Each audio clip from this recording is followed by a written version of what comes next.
As a cinematographer, we always have the goal to make cool looking shots. In this commercial I will show you has a lot of different techniques, looks and moods. I want to teach you how you can recreate them also for cheap in your own production. So after watching this video you should be able to do something like this. This is the first frame I want to talk with you, and as you can see this is a really colorful frame. We have full blue light on this side and on this side red light. When you're working with colors like these and also shooting at night, this is not the most important thing you have to think about and to work for. When you're doing night shoots, the most important thing is the background, because the background establishes which color, which mood, with which brightness we are actually seeing, which you can project on your actor. So when you want to do a scene like this, first thing you choose is the background. So you have to keep in mind, okay, I want to have blue light on the face of my actor and also red light. And to make this look more realistic, you have to add these colors in the background. What you would do is also create a more moonlight feeling. There's always the question, what's the color of the moon? Is it white? Is it gray? Is it blue? It's preference. Most of the time you can use blue. Vibrant option I would choose for commercials, because the goal of a commercial is to pop, to make people look at the display and say, okay, something's happening here. So for commercials like this, they have a lot of energy, I would use blue. And for a more cinematic, dramatic scene, I would use gray. I'm not the biggest fan of white moonlight. I think it looks a little bit boring. So what you would do is you create the ambience. You have, as you can see, haze in the room, and shooting at night, adding a little bit of haze lifts up the shadows a lot. So you don't have these washout blacks that makes all your footage look cheap. So first thing first, what you would do here is bring haze into the scene, which is really difficult because the smoke goes everywhere. You need a lot of different smoke machines at the same time to create a decent level. And then what they probably did is put a light really high and shot it down on the wall, because when you expose for him, the background should be black. This is not what we want, because this is what makes our footage look cheap. Then the next thing you would do after you get your little bit of ambient tones, you check for more practicals, and they choose this sign and this tube and this tube. I think these practicals are not here. I think overall this whole shot is a green screen shot, because this looks exactly like 3D assets for me. So these lights are not real, because to get this exposure on LED lights, they have to go really, really, really low in exposure. And most of the time it's not possible for these kinds of lights. So I think this whole background is a 3D asset, but the principles are the same. So when you want to do it in real life, you also have to think about these things. So add these practicals, and these practicals support the tones, colors of our actor.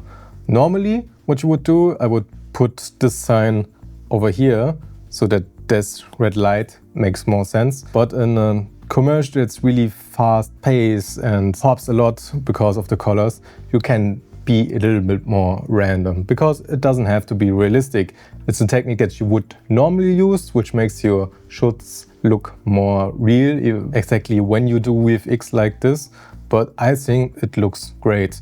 Also, what we not talk about it yet is the aspect ratio. We are here more of a square aspect ratio, which is probably just open gate on an Alexa, and they kept it like this, and I think it works really well.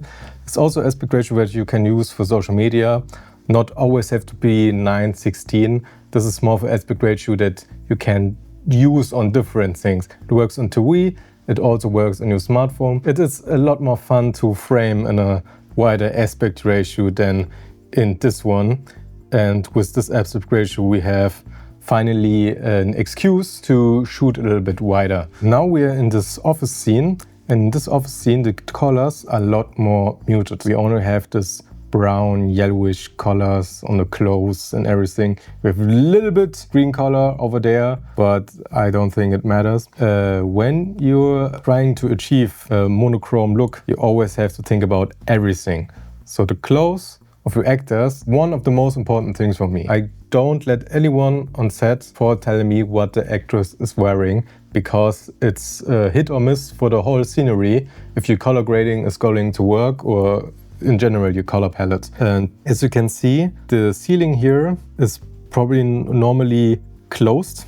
Everything is with these tiles, but they opened it up and put a 6x6, 8x8 frame over it and put lights and used it as a big top light. But what it also could be on a set like this, it's the whole ceiling most of the time also VFX. But I don't think this one is VFX, because we have a lot of inconsistency on the light levels, and this is not something that would someone do that is working in 3D. They would make it perfect so that every exposure is pretty similar. But this is what you do when you light for large spaces. You always have to think about what is the most realistic way where the light came from.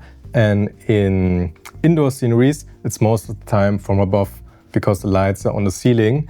But what you have to consider is to make it soft, because a hard light from above looks very too normal. Then the art of a cinematographer is to make normal things look a little bit better.